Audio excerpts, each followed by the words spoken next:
Next term जो हम cell में यूज करेंगे, टर्मिनल वोल्टेज।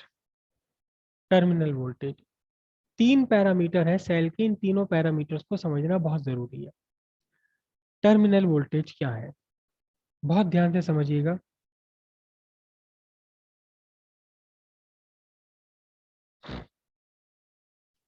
ये सेल है और सेल के बराबर में यहां लिख दिया जाता है स्मॉल आर। निगेटिव साइड पर एक छोटा सा रेजिस्टेंस बनाकर स्मॉल आर रख दिया जाता है, जो रिप्रेजेंट करता है सेल का इंटरनल रेजिस्टेंस। हालांकि ये सेल का रेजिस्टेंस सेल के अंदर होता है। मेरे हिसाब से तो इसको ऐसे बनाया जाना चाहिए। कैसे बनाया जाना चाहिए? ऐसा बनाया जाना चाहिए, क्योंकि ये तो सेल के अंदर का रेजिस्टेंस है। लेकिन इस तरह बनाना बड़ी इनकन्वीनियंट होगा, बेवकूफ़ी की से लगेगी। इसलिए सेल का इंटरनल रेजिस्टेंस कैसे बनाया जाता है? सेल के निगेटिव साइड में स्मॉल आर लिखकर। ये सेल के अंदर का खुद का अपना रेजिस्टेंस है। ठीक है, हर सेल में होता है, चाहे कितनी बढ़िया क्वालिटी का ओरिजिनल कंपनी वाला सेल ले आओ, लेकिन हर सेल का कुछ ना कुछ इंटरनल रेजिस्टेंस होना ही होना है। ये आपका एक्सटर्नल रेजिस्टेंस हो गया। ये एक्सटर्नल रेजिस्टेंस में केवल एक रेजिस्टेंस भी हो सकता है, 50 भी हो सकते हैं। हमें कोई मतलब नहीं, हमने तो सबका इक्विवेलेंट मिला के बना दिया, एक बना दिया। अब देखना जरा ध्यान से, पहले मैं ईएमएफ वाली डेफिनेशन को रिवाइज करता हूँ। एक पॉजिटिव टर्मिनल से एक 1 कूलम चार्ज चला, पूरे सर्किट में घूमा फिरा, और फिर सेल के अंदर से निकलकर, सेल से होते हुए निकलकर वापस वहीं पहुंच गया जहां से चला था, सेल के पॉजिटिव टर्मिनल पर। इस 1 कूलम चार्ज को पूरे के पूरे सर्किट में घुमाने के लिए सेल ने जितनी एनर्जी प्रोवाइड की, जितना वर्क करना पड़ा सेल को, वो है क्या? ईएमएफ, है ना? ईएमएफ हमने क्या लिखा था? EMF electromotive force. ये है वर्क। किसके लिए? Work per unit charge. मैंने इसे लिख दिया वर्क पर 1 कूलम। ठीक है, फॉर 1 कंप्लीट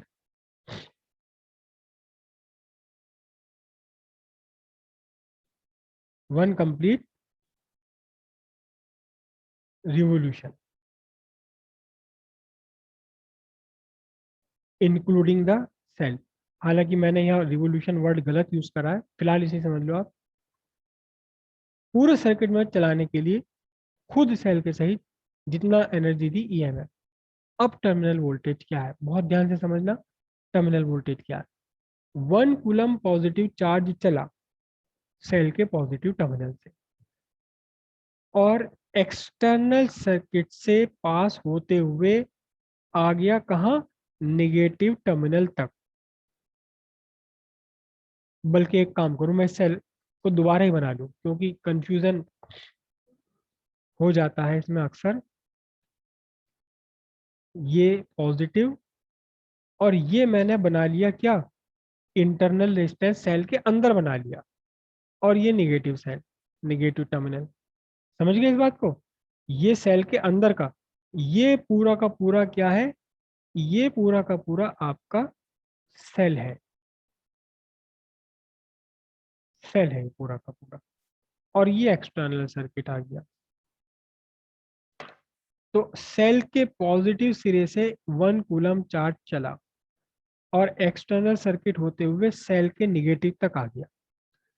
पॉजिटिव से चला और सेल के बस दूसरे टर्मिनल तक पहुंच गया। इसके लिए भी कुछ तो वर्क करना पड़ेगा ना सेल को। जितना वर्क सेल को करना पड़ा, बस अब ये वाला जो वर्क है, ये टर्मिनल वोल्टेज कहा जाएगा। तो टर्मिनल वोल्टेज भी वर्क ही है एक्चुअली।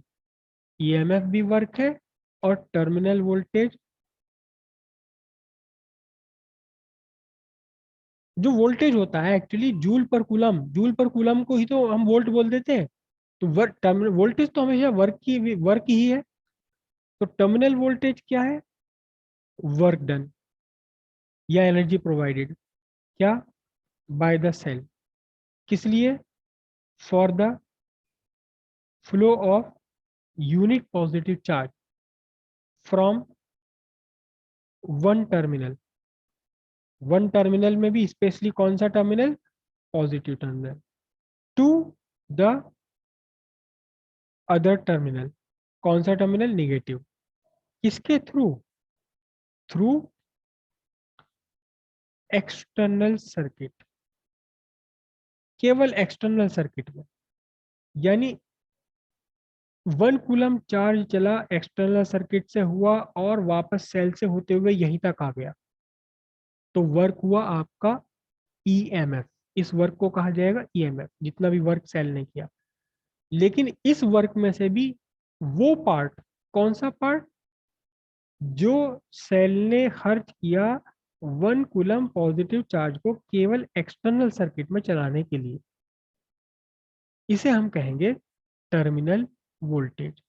पॉजिटिव टर्मिनल से निगेटिव टर्मिनल तक लाने में 1 कूलम चार्ज को लाने में जितना वर्क करना पड़ा सेल को, जितनी एनर्जी प्रोवाइड करनी पड़ी सेल को, ये कहलाया जाएगा क्या, ये कहलाया जाएगा इसका terminal voltage.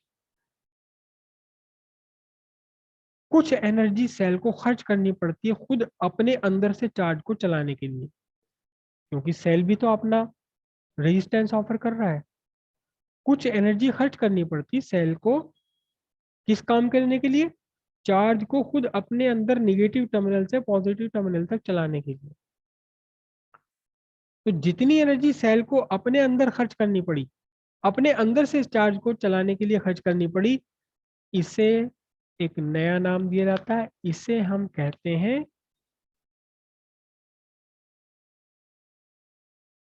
Potential fall inside the cell. क्या, potential fall inside the cell. तीनों चीजों में डिफरेंस, तीनों तीनों के तीनों टर्म्स में आपको डिफरेंस पता होना चाहिए।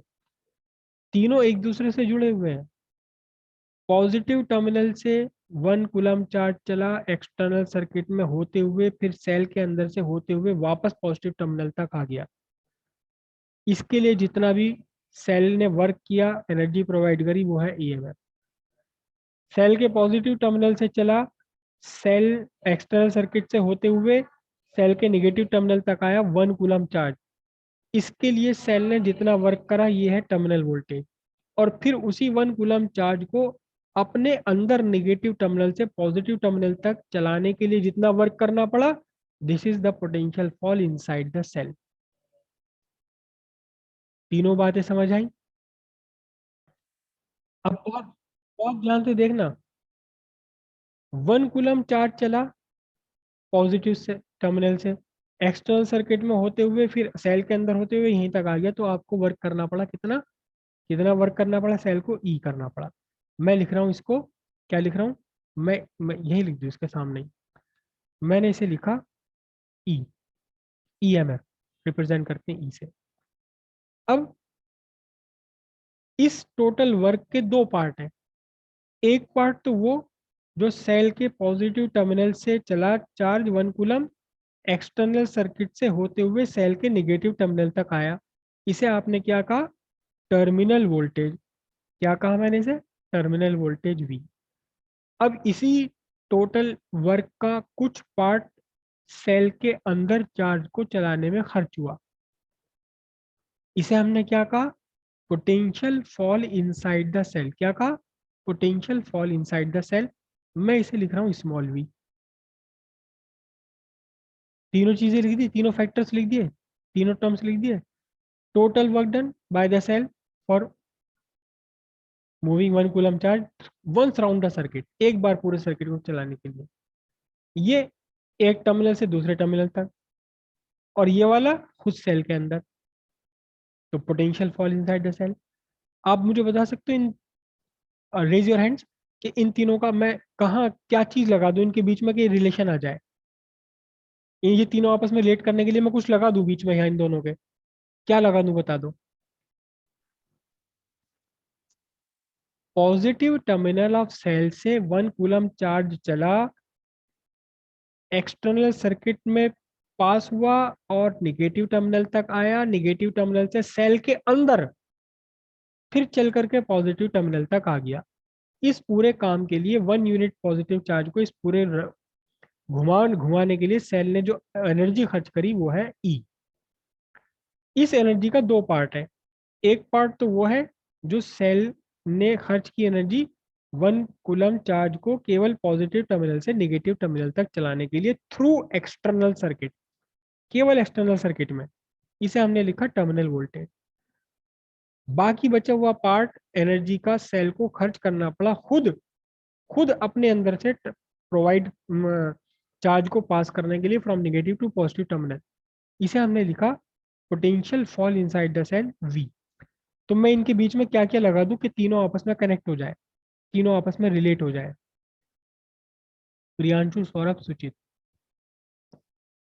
सौरभ आप बताओ क्या करें। E is equal to V plus small v। बिल्कुल सही बात।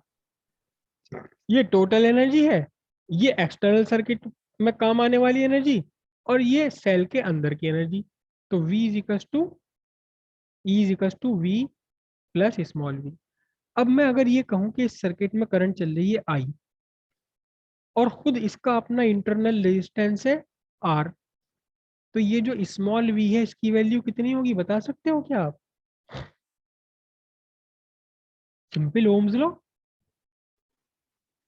यस सर, वी भैया, बाय आर। कितनी होगी? Small R, I into I small small R, R. है ना? तो अब मैं क्या लिखूंगा? E is equal to V plus I into are.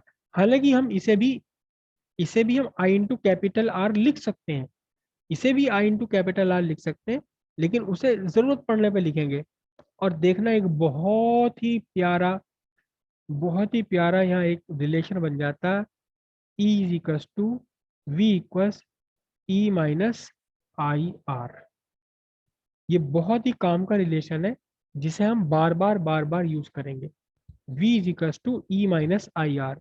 V क्या है? Terminal voltage. E क्या है? EMF। स्मॉल r क्या है? Internal resistance of the cell. और यहां से ये बात साफ साफ निकल कर आती है कि कभी भी टर्मिनल वोल्टेज EMF के इक्वल नहीं होगा अगर आप सेल से कोई ना कोई करंट ड्रॉ कर रहे हैं तो। I की कुछ भी अगर वैल्यू है, हल्की सी भी वैल्यू है, तो उसका I के साथ इंटरनल रेजिस्टेंस का प्रोडक्ट लेकर आपको EMF में से सब्स्टिट्यूट करना पड़ेगा।